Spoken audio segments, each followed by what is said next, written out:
Hi, it's Bob again with the Siusla High School Aspire program, and again we're taking a look at the Siusla After High School website.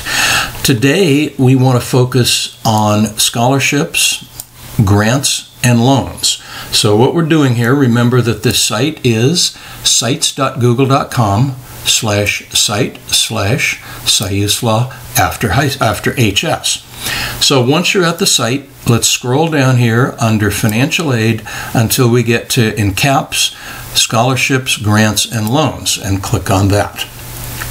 Now, in this site, okay, whoops, I missed it, sorry. Let's go back. Back to here. Okay, here we are. In this site, we're going to see several categories. At the top, federal aid. Now, these are programs that can provide federal assistance to college students for tuition and fees. AmeriCorps is a different kind of program. It's an interesting one. You might want to look into it. It involves service to the country. But primarily what we're looking at today is Pell Grants, which come through the FAFSA program. And I see that we need to update this category right here. It's about $6,100 now. That was last year's amount. Teach grants, if you're interested in teaching and are willing to teach in an inner city school for a couple of years, I believe you can get a special compensation for that, or scholarship program. Federal loans, although we try to steer our students clear of federal loans, there are several kinds here. The Stafford unsubsidized loan, interest payments on the loan and principal payments need to start being made at the time you take out the loan. If it is a Stafford subsidized loan, however, you qualify based on need, and the government will pay your interest until you complete your education, and you don't actually have to start making payments until you complete your education. A Perkins loan is similar to a Stafford subsidized loan, but the interest rate is lower, and it is available only to students with extreme financial need. Then we come down to the state grants. Now, first of all, the Chafee grant is for students who have been in foster care, and there are some special requirements there, but if you've been in foster care, do take a look at that. There is a special program, a grant program for barber and hairdresser education. The Oregon Department of Human Services has a program for foster children, free tuition at Oregon public universities and community colleges. So take a closer look at that. Again, if you've been in foster care. Oregon Opportunity Grant. You automatically are put into the system for the Oregon Opportunity Grant if you qualify through the FAFSA for a federal Pell Grant.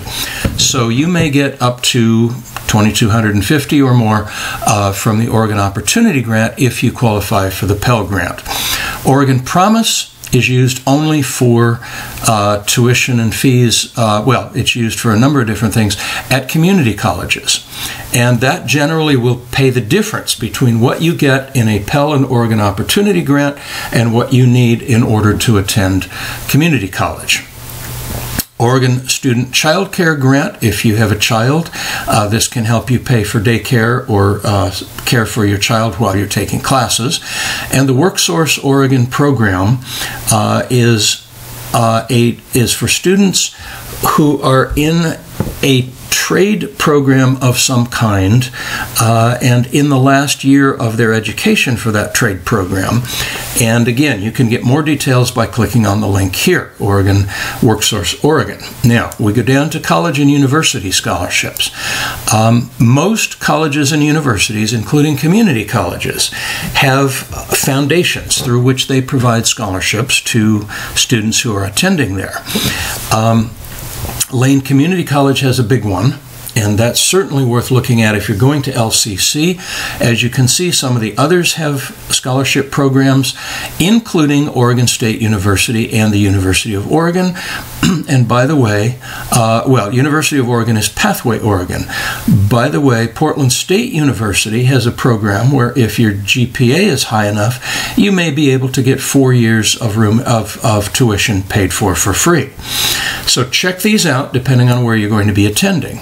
The local scholarships, there are 40 or 45 of these, and what we've done here is to list just a sentence or two about the essential purpose and qualifications for each one. Some of them don't have links. You may need to go to the file cabinet in order to get the application forms. A few of these are on the flash drive that you got on scholarship night in the fall. And others you may have to ask us about. But generally speaking, in our file cabinet in the Aspire office, we have application forms for each one of these. So your best bet to start with is to go through these, see which ones are going to be for you, and then get the application forms and begin applying. And remember, those deadlines begin a few earlier than, but mostly in March, April, and into the middle of May. So by March 1st, you should be ready to go with some of your applications, having filled out the application form, written the essays, collected your letters of reference and your transcript, and I'll be all ready to put that in the mail or deliver it. Okay, regional and national private scholarships. These are ones that we've selected because they seem to be applicable to some of our students, depending on what your interests are, what your nationality or ethnic group is, and where you're going to college. So there are a lot of different criteria here, but do be sure to look through these. Also, OSAC is an organization that has about 600 scholarships that they administer, and it's a very good idea to apply to OSAC. You can talk to us in the Aspire office about that, and you might get one or more of those scholarships. And down here, something to keep in mind for the future, scholarships after high school. If you are in college and in need of scholarship funds, we are just starting out a list here. We've made some progress on it of scholarships that are, whoops, I went too far, scholarships that are available to students who are already in college. So do be sure and take a look at those. And keep in mind that Western Lane has some and OSAC has some, and those are worth looking at in more detail. So that's the essence of our scholarships, grants, and loans page.